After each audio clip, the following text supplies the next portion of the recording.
What's going on, everybody? C4 here, and welcome back to another episode in the 32-team 7-round mock draft series, where today we're going to be taking a look at the team that holds the 18th overall pick in the first round in the Minnesota Vikings. Very interesting team to pick because they don't have a whole lot of areas of weakness, and that's good in a way, and it's bad in a way, because I feel like when a team on paper doesn't look like they need a whole lot, it really takes like a diehard, like a fan of said team, to really understand what the long-term needs, the long-term forecast is for a team. And I'm going to try my best to do that. I'm an Eagles fan by trade, but I like to, try to know the ins and outs of every single roster in the National Football League to the best of my ability. And hopefully I have a good mock draft here for you Viking fans.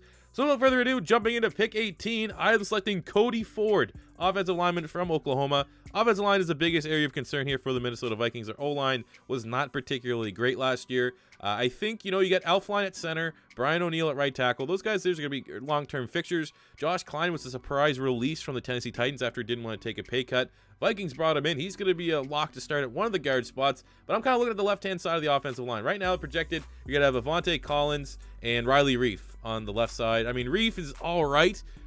Ugly contract. Definitely not worth his contract. I'm actually surprised they didn't cut him and try to get cheaper at the position. But I think a guy like Cody Ford comes in, day one starter of offensive guard here with Josh Klein. And I think eventually could potentially replace Riley Reef and get rid of Reef, average play, and his insanely ugly contract for what they paid him a couple off seasons ago to come over from the Detroit Lions. I think when you look at Cody Ford as a prospect, one of my favorite offensive linemen in the draft, as an Eagle fan, the two players that are legitimate options for the Eagles at pick 25, which is a couple more picks, that fit the team to a T is Cody Ford and Christian Wilkins. And I think I'm a big fan of Cody Ford. I hope you Vikings pass on him and he come to my Eagles, but you're going to be getting an exceptional player. He's a bully on tape. I would say there's no one in this class. It's incredibly rare to see someone that has as exciting of offensive line tape as, say, Quentin Nelson last year. But if I had to put someone that's close to that style of run blocker, big, mean, powerful guy this year, I would put Cody Ford right into that category. Plus, he has very elite footwork. I mean, I'm not some big expert in studying offensive line tape. I trust the consensus among the scouting community that his footwork is by far the best in the class. And when you're the Minnesota Vikings, get better on the offensive line. The fact that you get a guy that could improve two positions depending on where you want to play him and figure out where you can fit best out of training camp is a win-win for the Minnesota Vikings. Moving into the second round at pick 50, I was selecting Jerry Tillery, defensive tackle from Notre Dame. Now this, Jerry Tillery could be a guy that sneaks into the first round. He could go before 50. This was just more so he slipped in my mock draft, and this is Minnesota Vikings just getting insane value at pick 50. Jerry Tillery, like 6'6", 6'7", 310 pounds, brings elite size. He's very athletic for that size. He's a first rounder, I think, in other years, just because that's the strength of this year's draft class. Guys that should definitely go in the first round are going to be, unfortunately, slipping into the second round because of the strength. I think when you look at Jerry Tillery, he's really following the curve of developing into a complete defensive tackle. Right now, you probably would argue that he's better getting after the quarterbacks, shrinking up that pocket a little bit, and definitely needs to stay home a little bit, develop his game as a run blocker. But that's what you have Linval Joseph for. Pair this guy next to Linval Joseph, you get the best of both worlds. They complement each other's game very, very well. Minnesota has good depth after Linval Joseph, Shamar Stephen, Jalen Holmes, Jaleel Johnson. Like, that's good depth, but they don't have that other starter. Those guys there should be rotational guys, and will be even better if you bring in a guy like Jerry Tillery as a starter. You can rotate those guys in and out off the field, very similar to how my Philadelphia Eagles do it. So Jerry Tillery in the second round for the Minnesota Vikings, really good value because he is a first-round talent. Moving into the third round at pick 81, I am selecting David Montgomery, running back from Iowa State. Now, when you look at David Montgomery as a prospect, he definitely, I would say, possesses the upside to emerge 2-3 years down the line as the best running back from this year's draft class. Did not test particularly well at the combine. When you look at his tape, we're going to make a word here. He has elite missability. This guy forces more tackles than I think anyone that's ever been graded by Pro Football Focus from college football. And while his agility stats and stuff like that and testing at the combine doesn't really reflect that, sometimes you can't really weigh the combine over tape. Tape should always be paramount when you're trying to evaluate a prospect, and David Montgomery just has it. He has that wow miss ability that, very similar to, say, Devin Singletary from Florida Atlantic. Did not test particularly well at the combine, but their tape just shows and tells a completely different story. When I look at the Minnesota Vikings, I mean, Dalvin Cook has just been unable to stay healthy. You're going to hope that the second-round pick from 2017 can stay healthy and develop into your bell cow back. And they have okay depth behind that. Amir Abdullah, I did like Rock Thomas last year, but they're not the guy. That's more rotational players, running back by committee, which every team seemingly is transitioning to. So I just think, and even comparing those guys to David Montgomery, those guys don't possess the same upside that David Montgomery would bring into this squad. So while you may not see running back as an immediate need, I think, I've seen and kind of did a little bit of research for the Viking fan base. They would like a little bit more stability behind Dalvin Cook. And with Latavius Murray going to free agency, I don't know where he went, the Saints maybe? There's a spot there. And I think a guy like David Montgomery could step in right away as a third-round pick and offer that safety net / insurance policy behind Dalvin Cook. Moving into the fourth round at pick 120, I was selecting David Long, linebacker from West Virginia. He is a shorter linebacker at 5'11", but he's an absolute dog. He has great instincts, high IQ, sideline-to-sideline ability. I think when you look at his coverage ability, it's not amazing. It's definitely not a liability. I wouldn't put it on the level of Eric Kendricks, who is not elite, but he's definitely no slouch. He can get interceptions here and there. But I think he's a nice little compliment to Eric Kendricks. It would be the top depth behind him. He's more of a guy you'd bring in and stack the box on clear running downs, early downs, 2-down linebacker as a rookie, and boost their linebacking depth. Because their linebacking depth inside, you have Eric Kendricks, you have Ben Gideon, Kentrell Brothers. Pretty much it. Like, it's not a strength of this team. Like I said, there's not a lot of holes, so you guys want to try to build up some depth. And I think a guy like David Long would provide very much needed depth for the linebacking core. Moving to the sixth round, where they have two picks. First up at 190, I'm selecting Derrek Thomas, cornerback from Baylor. He had an exceptional combine at 6'3", ran a 4.44 40, 39.5-inch vertical. He's a project player, though. He started out at Temple as a wide receiver, converted, followed Matt Rule to Baylor.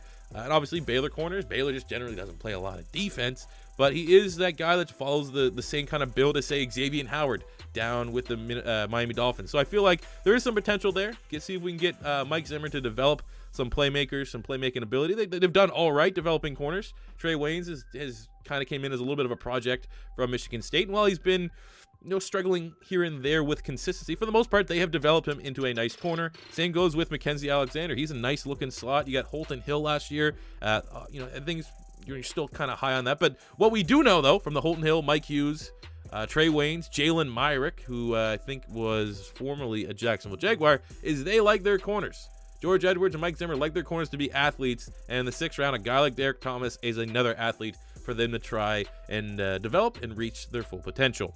Going to the second sixth-round pick at 209, I am selecting Jazz Ferguson, wide receiver from Northwestern State. LSU transfer. He is your height, weight, speed freak of day 3. 6'5", ran a 4.45 40. He's excellent at 50-50 jump balls, as you would expect from his size and athletic profile. I think there is some wide receiver drop-off here after Stephon Diggs and Adam Thielen. I think the Laquan Treadwell experiment is over. I love Braden Zylstra coming from the CFL, but again, just the drop-off is massive. If, knock on wood, Adam Thielen or Stephon Diggs goes down to injury, you're going to be kind of worried right now. And I'm not saying getting a sixth-round player in Jazz Ferguson is going to mitigate that, but I think you could see similar success to what maybe Equanimeous St. Brown or Marquez,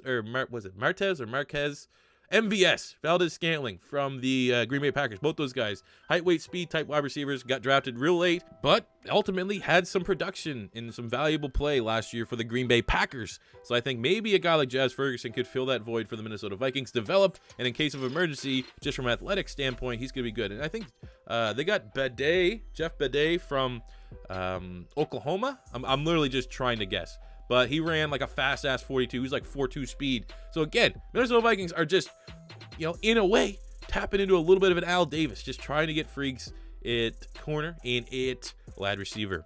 And Jazz Ferguson fits that profile. Then going into the seventh round, they have two seventh-round picks. First up at 247, I was selecting Andrew Wingard, safety from Wyoming. He's one of the better tackling safeties in this class. Obviously was never going to test particularly well at the combine, which is going to have him still sitting here on day 3. But I'm kind of looking at the safety depth here. Sendejo left the Vikings, has come to my Eagles.